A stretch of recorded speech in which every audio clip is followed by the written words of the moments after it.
Welcome to the Digital Enterprise Society podcast, addressing all aspects of the digital enterprise, inspiring connection without boundaries and creation without limits.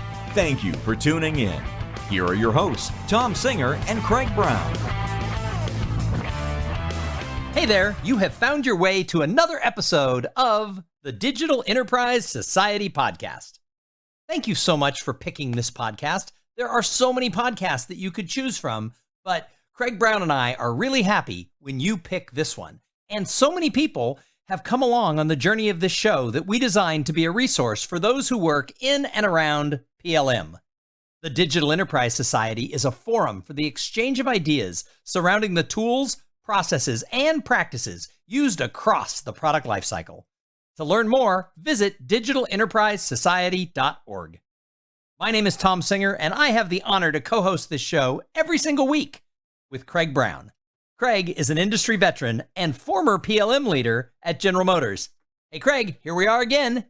Yeah, hey, Tom. Sometimes we talk about world events, and the heat finally broke up here. We're having nights that are almost down to 50 degrees. So come visit the Midwest. It's much nicer up here. Yeah, you weren't on the show when I interviewed Sam Silverstein, the guy we talked about authenticity.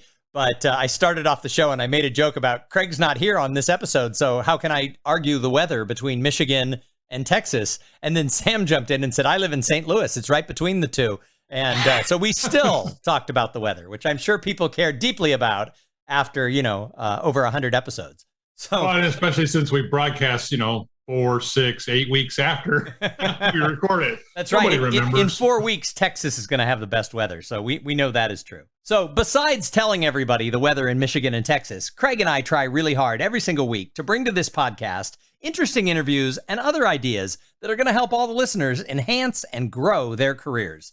And today we are going to talk to Jim Brogoitti. And he is retired from General Motors, which means he used to work with Craig.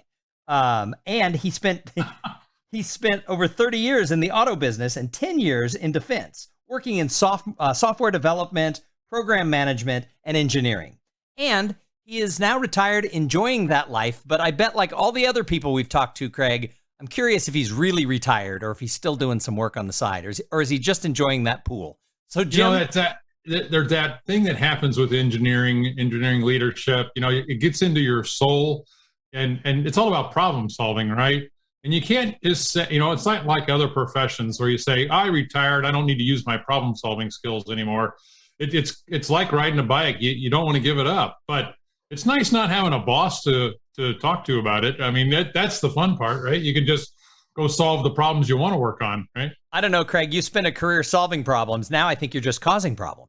Well, yeah, that's what grandfathers do. They like to provoke problems. But anyways. Awesome. Well, hey, Jim, welcome to the Digital Enterprise Society podcast.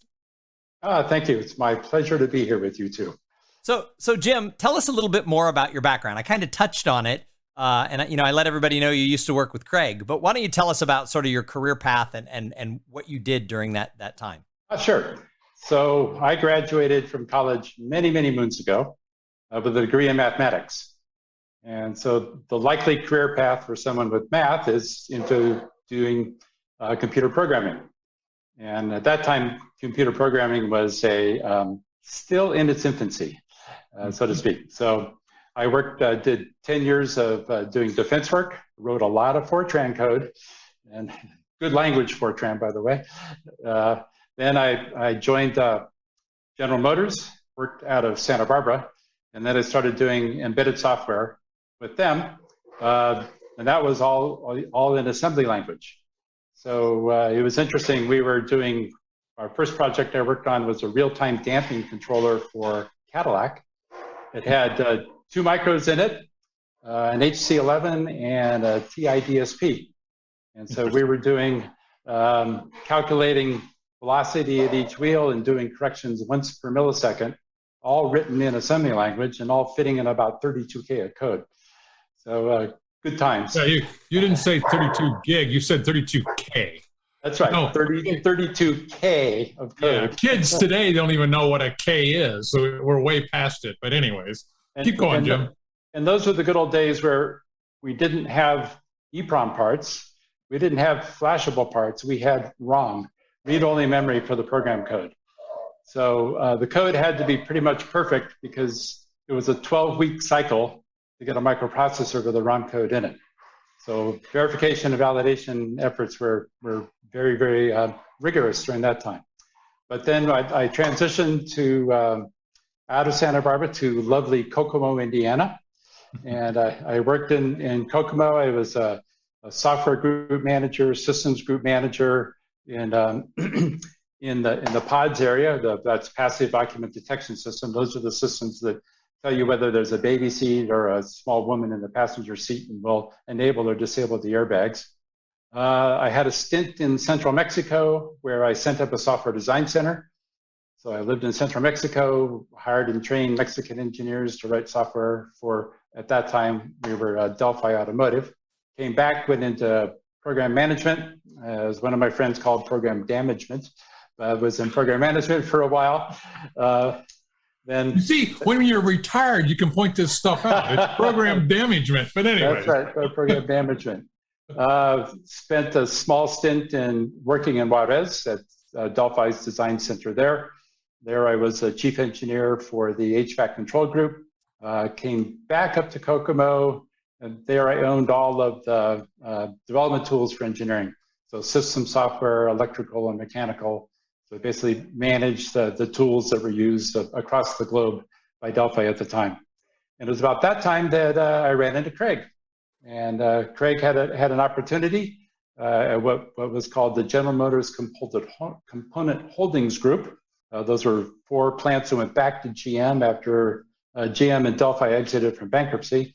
And there we installed an out-of-the-box solution for Team Center to do change management and document management within the 4 plants. And then I joined Craig up in lovely Warren.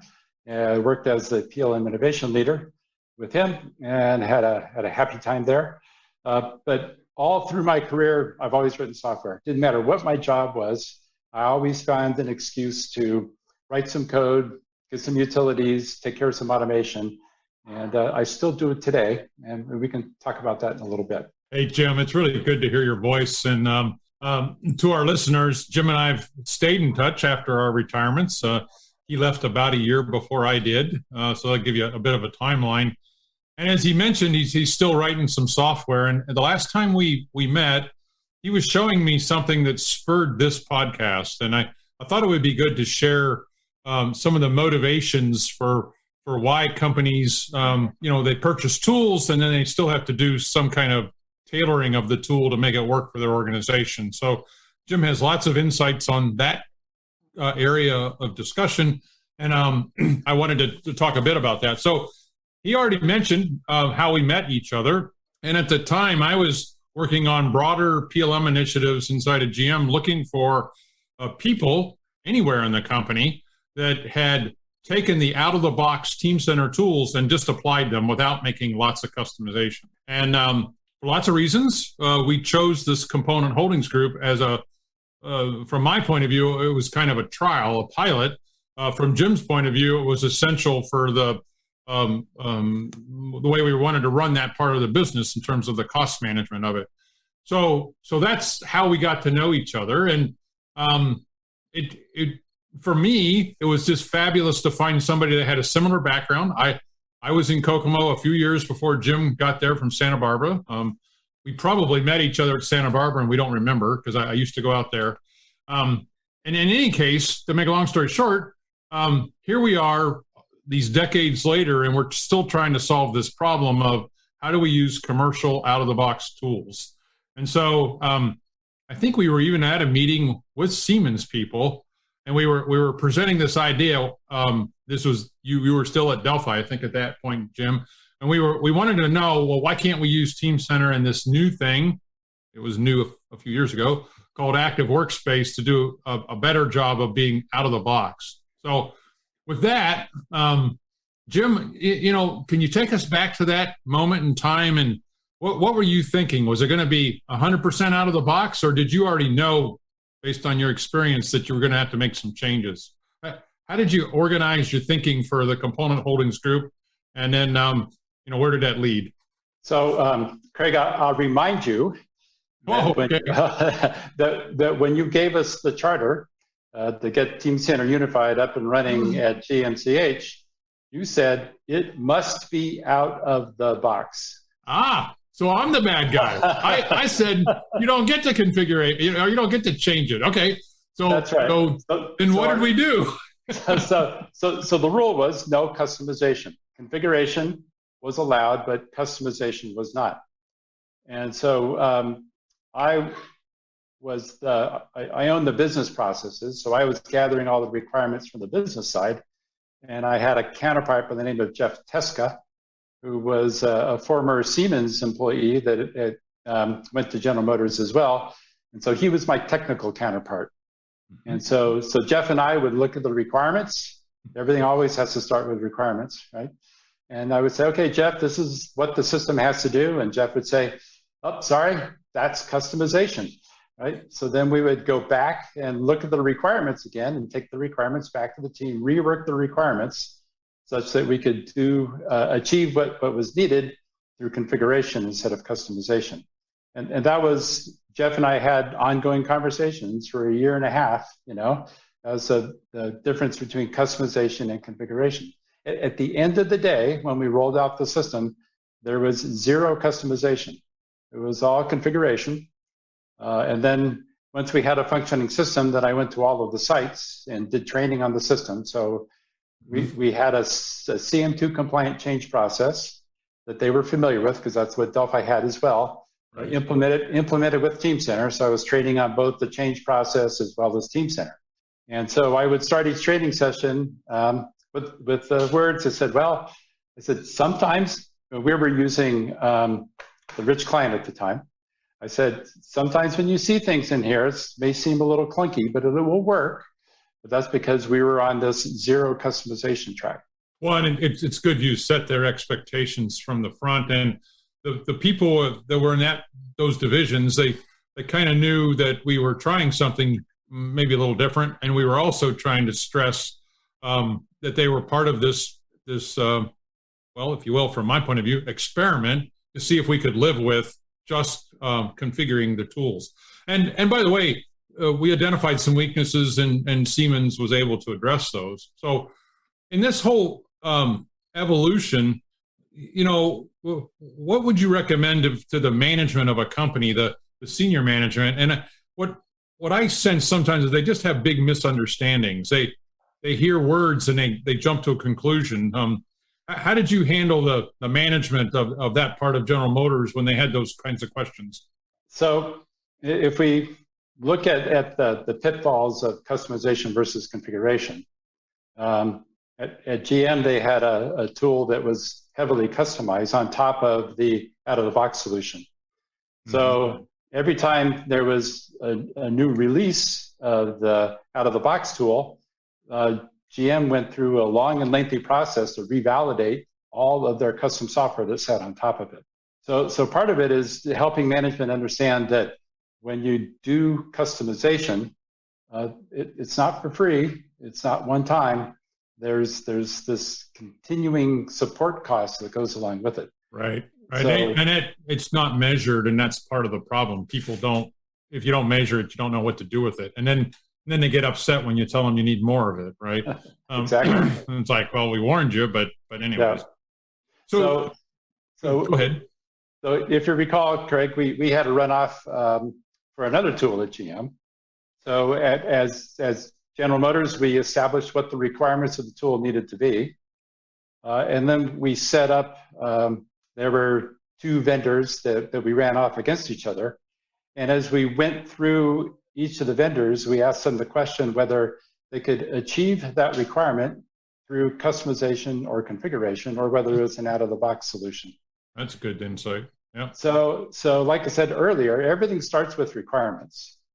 You have to understand what you want the tool to do for you, be able to document those requirements, and then balance your need. It's just how heavy is that requirement? Can I live with that requirement watered down if it's through customization? Or do I really, really have to have something that's customized to sit on top of it. And the better requirements are the ones that get to the why do we want to do it this way, as opposed to do it this way like a specification, but not really explain the why. Okay. A lot of the tool vendors, Siemens, Aris, and the others, they really do want to understand your business, right? Because they actually are in the business to make sure you don't do custom code. I mean, at the end of the day, they're more valuable to you if you don't have to, right? So they do want to understand it, and getting more to the why instead of the how sometimes is what's needed. Now, you mentioned some people I had forgotten, and it does help in partnerships to have a collaborative environment with a person that really knows the tool. That helps a lot. Or something else that you did that I wanted you to highlight a bit was you worked with other companies who had already embraced CM2 and then helped start an evaluation of the different vendors. In particular, Siemens was willing to be one of those. We've had some of those guests on this show. The names you'll remember, people from ASML, Martin and a few others, and people from Northrop Grumman, Paul and his crew. So they've been interviewed. We talked a bit about partnerships with them. I'd like your perspective on how did that evaluation of meeting CM2 requirements. So this is a change management, configuration management process for those of you that don't remember on the podcast. But besides introducing it, how did that team form, and how did you participate in it, representing one of the big companies that wanted it solved? So we did have one cross-company event supporting IPX, that's Integrated Process Excellence. They're the folks that own CM2. And so IPX has, for PLM systems, they have two sets of requirements. One are a set of requirements of what the PLM system has to be able to perform. So it's the process side of it. And then there's another set of requirements that are applied to the tool side of it. And so I had an experience with some of the names that you mentioned, with Martin from ASML and Paul now from Northrop Grumman, and several others from different areas of industry. We had medical, aerospace, we were the automotive side of it, reviewing and discussing the tool requirements and coming to consensus on the CM2 tool requirements as it applied to tools like Team Center. And it was a very interesting conversation because everybody looked at the requirements in a slightly different vein. And so we came up with, first of all, everybody understand what the requirement was. And then the requirements were weighted based on, importance and criticality and ease of implementation. And with that, we came up with a good set of what is called CM2 600, the tool requirements that got fed back into the IPX organization to improve their set of requirements. Now that's the basis that IPX uses to evaluate PLM providers.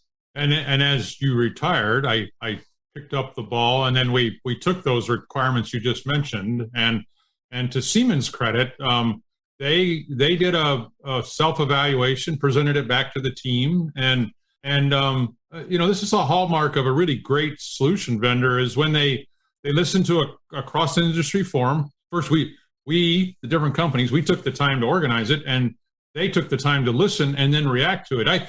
I think the team learned a lot about the vagueness of requirements or the different ways of looking at requirements. Maybe they're not so much vague as they just have different perspectives. And the different perspectives, it's no wonder a tool vendor struggles with how to make a tool, because we're very different companies, right? ASML builds equipment to build chips. General Motors builds cards. Northrop Grumman builds all kinds of stuff, but they're one of a kind.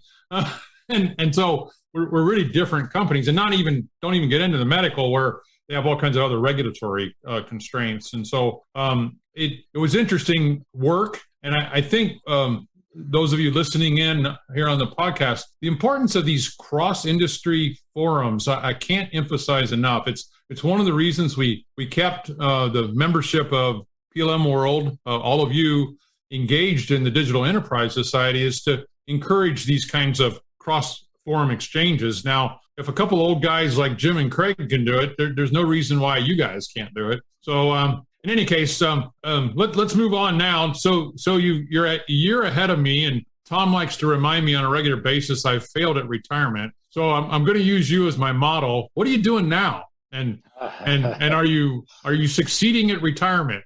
Let's find out. Okay, so first of all, my venue for retirement is Costa Rica. Okay. So it's too bad we don't do a video podcast, because then you can see this gorgeous view you have. Craig, that's better than Michigan. I got water. Well, actually, he's got water too. The rest of the country that doesn't have water. But anyways, carry on, Jim. so if you want to talk weather, Craig.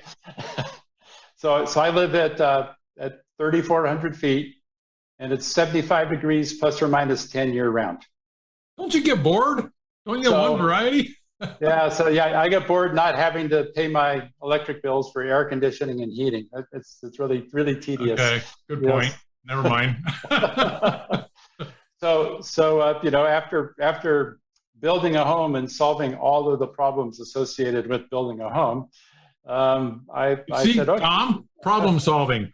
Engineers love to solve problems. That's right. So then I started looking around for another problem to solve. So being a board engineer. And so I work with my buddies at the Institute for Process Excellence. And I have a lot of experience with PLM systems and different PLM systems. And so I took a look at the requirements that they had defined, as I mentioned earlier. It's called CM2600 for the PLM tool. And I thought, wouldn't it be cool if I could develop a tool that was out of the box compliant with IPX's requirements, that used all of their nomenclature, and was targeted for the small business guy. Some of the big tools are, they're really targeted for the enterprise, thousands and thousands of parts and cross-site work, and so they tend to be a little heavy for the smaller guys. So about a year and a half ago, I embarked on this process, and so pretty soon now, probably early first quarter of next year, I will have something that's available for beta testing, but I'm hoping I'll be able to get a 5-star rating from my friends at IPX for the tool, and then IPX will then market and distribute and sell the tool, and I'll be the back-end technical guy doing what I love to do, solve the problems that come up. So this is interesting. So this is a problem for small companies. They don't want to go spend a lot of money buying a really complicated PLM system when they're not even sure where they're going to go. I mean, by small, I mean less than 100 people and maybe even less than 10 people. So I'm just curious for a moment. How are you putting this together? Just by yourself? Are you writing all the code, or do you have libraries, or you must have libraries? I mean, surely you're not building it all from scratch. So I have a team of 3. Okay. Me, myself, and I. So you argue? Never mind. That's a psychological question. So I basically had built this up from scratch. Okay. So I built support tools that will generate all the HTML and supporting JavaScript back for the back end of the web pages, and leveraging Google for its real-time database, to serve the data. So I'm using some good tools that are available to me that are also relatively inexpensive to use. But yeah, that's why it's taken about a year and a half, because it's just me in retirement, and my wife gets bored. So I have to get up early and be done early. I see. Okay, interesting. Well, I think people should pay attention and connect through IPX. We've had Joe on the show. It's been a while ago now, and I think, and Tom, you may not remember this, but the last time the 3 of us were at the same event was at San Diego, where we recorded like 7 podcasts. Jim was there at that conference, and I don't even remember what we did, Jim, whether we did anything together or whether we just happened to be at the same place at the same time. I don't recall. I don't know.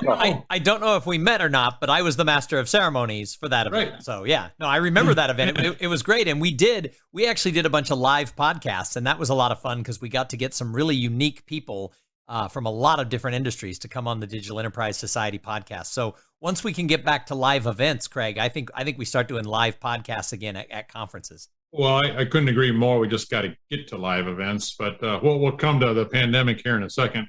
So everybody that to help you with calendar, that was almost 2 years ago. This month, I think it was. Maybe it was August, the end of August, early September. And my goodness, just think about what's changed in the last 2 years. I mean, Tom and I had the chance to meet a little later. Well, maybe you weren't at that event. There was another San Diego event in December, and that was my last physical event before the pandemic hit.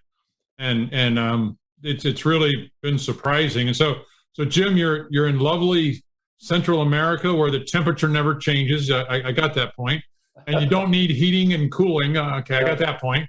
But have you been there since the pandemic started? I mean, are you basically sequestered in Costa Rica? Oh, yes. How's the pandemic affecting you? And obviously it gave you time, you and your two partners, to develop some software. But beyond that, what else are you doing? So in Costa Rica, their method of controlling contact between people is to implement driving restrictions. For example, we can't drive from 10 o'clock at night till 5 in the morning. Okay. So I think they do that so that people aren't going out, they're not meeting, they're not gathering in groups because they got to be home. And so far, I think Costa Rica's done a pretty good job at managing the pandemic here. Their hospitals were getting saturated at the peak of the pandemic, but now things are looking pretty well. Vaccinations are ongoing. I think they vaccinated about half the population. There's about 5.5 million people in Costa Rica. So they're doing well. And actually, Costa Rica are doing things. I thought you were going to take us on to the work from home topic, so I'll just jump in there, Craig. That would be fine. Go for it. So one of the things we've seen in the pandemic is large companies across the world had to keep their businesses running, and so they had to tolerate this aspect of work from home instead of work from work. And so I think the way you said it, tolerate. Yeah, well, I guess you could begin to feel what Jim and I really think of upper management, but never mind. Well, if you remember, Craig, when we were both at the end of our careers at GM, GMIT had a policy of work from home that they got changed to work from work, right? They wanted people back in the office. Yeah. Just like it was Yahoo at the same time, right? There were a couple other companies that switched and told people you got to be in the office, right? Yeah, but now because of the pandemic and the requirements of keeping engineering running and keeping people working, they had to figure out how we could allow people to work from home. And so I think people have become quite comfortable working from home. Mm-hmm. It's not for everybody. Some people excel at it, and some people don't. That's been my experience in the past. But I think it's going to become more the norm. And then you have all these huge campuses that large companies have built, big downtown offices that I think in the future we may see becoming somewhat vacant. So in that vein, one of the things Costa Rica has done, Costa Rica is about 10% of its GDP comes from tourism. And of course, pandemic killed the tourism industry here. Mm-hmm. And so they're trying to encourage folks to come to Costa Rica and spend money. So Costa Rica passed a law this year, which is to allow, they call them digital nomads. And a couple other countries in the world have done the same thing, where typically when you come to Costa Rica, you get a 90-day tourist visa. So after 90 days, you have to leave. Digital nomads get a 1-year visa, extendable for 2 years, and that gives them the ability to come into the country and work. And the other nice thing about Costa Rica is money earned outside of Costa Rica is not taxable in Costa Rica. Interesting. Okay. So if you're getting paid in the United States because you're a U.S. citizen and have the privilege of paying U.S. taxes, then you can go there. Interesting. Yeah. So anyway, I think Spain, I read recently, is also doing the same thing. to try to encourage these digital nomads to be able to come in. So I think this work from home, it's going to be difficult to break. I think people have gotten very used to it.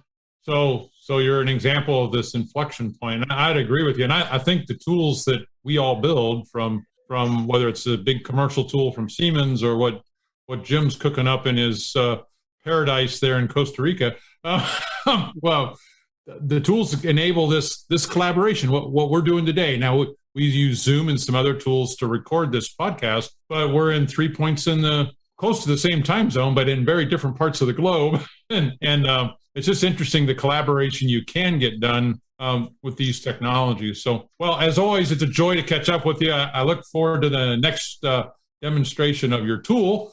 But as far as the podcast goes, I'll hand it back to Tom. So, Jim, before we let you go, in your introduction, when you walked through your career, you said a few things that I thought, ooh, we've got to go back and get some advice, because there's a lot of young people with, technology and engineering careers who are listening to this. You had, I wrote down, an extremely eclectic background, and you moved from job function to job function and changed a lot of locations and continuously learned and grew. There's a lot of people who might have heard that and thought, that's what I want to do. I want to have a career where I'm not doing the same thing for 40 years, but I'm able to change job functions and move around for a lot of it within one company. So what advice do you have for somebody who's maybe lower on the career ladder, who wants to be able to have that mobile life and, in today's world, maybe be a digital nomad for some of it and work from a place like Costa Rica? What can people do to have that flexibility and that constant movement? So a piece of advice, a sage advice that my father gave me. My father was career Navy. And so he spent 37 years in the Navy and retired as a commander. So as I was starting my working career, he said, one of the things you should always do is identify your replacement. So that if you leave your position or your job, there's somebody that can backfill it, right? So for people today, you got to look around and say, who could do my job? And how do I mentor that person so that if I do need to move on, I don't have my manager saying, I'm sorry, you're far too valuable. We could never replace you. The world would come crashing down if you left, right? So that's one, is make sure that you have an exit strategy from your current job. And keep your ears open for opportunities. And don't be afraid to take risks. I mean, I stepped into jobs that there was no training for, right? You kind of had to get in there and trust your team and figure it out as you went. Be flexible and listen more than speak, most importantly, to those who know what's going on.